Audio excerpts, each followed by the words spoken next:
राजस्थान में कोरोना का वो मंजर तो सबने ही देखा होगा जब अस्पतालों में लाशों के ढेर देखने को मिल रहे थे। राजस्थान सरकार केंद्र सरकार से मदद मांग रही थी लेकिन मदद मिल नहीं रही थी।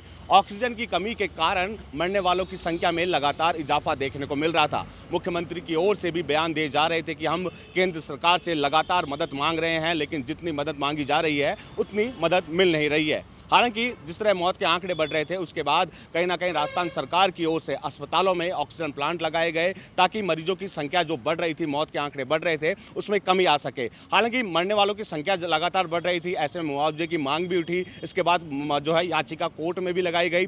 अब कोर्ट की ओर से राजस्थान सरकार के वकील की ओर से अपना पक्ष भी रखा गया था, लेकिन अब सुप्रीम कोर्ट की ओर से जो है फटकार राजस्थान सरकार को लगाई गई है और जो कोरोना काल में जो मरे थे उनके परिजनों को, आश्रितों को मुआवजा देने की मांग जो है सुप्रीम कोर्ट की ओर से जो है फैसला दिया गया है। 2 सप्ताह के अंदर जो मृतक थे उनके परिजनों को जो है मुआवजा दिया जाए। हालांकि राजस्थान सरकार अपना पक्ष रख रही थी, लेकिन एक सुप्रीम कोर्ट ने जिस तरह फटकार लगाई, अब कहीं ना कहीं जो कोरोना काल में मरे थे उनके परिजनों को मुआवजा मिल पाएगा। लेकिन वहीं अगर बात करें, क्योंकि व्यवस्था पूरी तरह से देखने को मिला था जब कोरोना का शुरुआत हुई थी, व्यवस्था पूरी तरह से चरमरा गई थी, लेकिन अब कह सकते हैं कि हालात काबू में है, क्योंकि वैक्सीन आने के बाद लोगों ने वैक्सीन लगाई और कोरोना का कहर अब खत्म होते हुए जा रहा है। लेकिन अब कह सकते हैं मुआवजे को लेकर जिस तरह बीजेपी भी जो है राजस्थान सरकार को घेरने में लगी थी, लगातार बीजेपी की तरफ से भी मांग उठ रही थी कि कई बच्चे अनाथ हो गए हैं, उनको मुआवजा दिया जाए, किसी के पास इनका जो कमाने वाला था अब घर का खर्चा नहीं चला पा रहे हैं। तो ऐसे में लगातार ज्ञापन भी दिए जा रहे थे,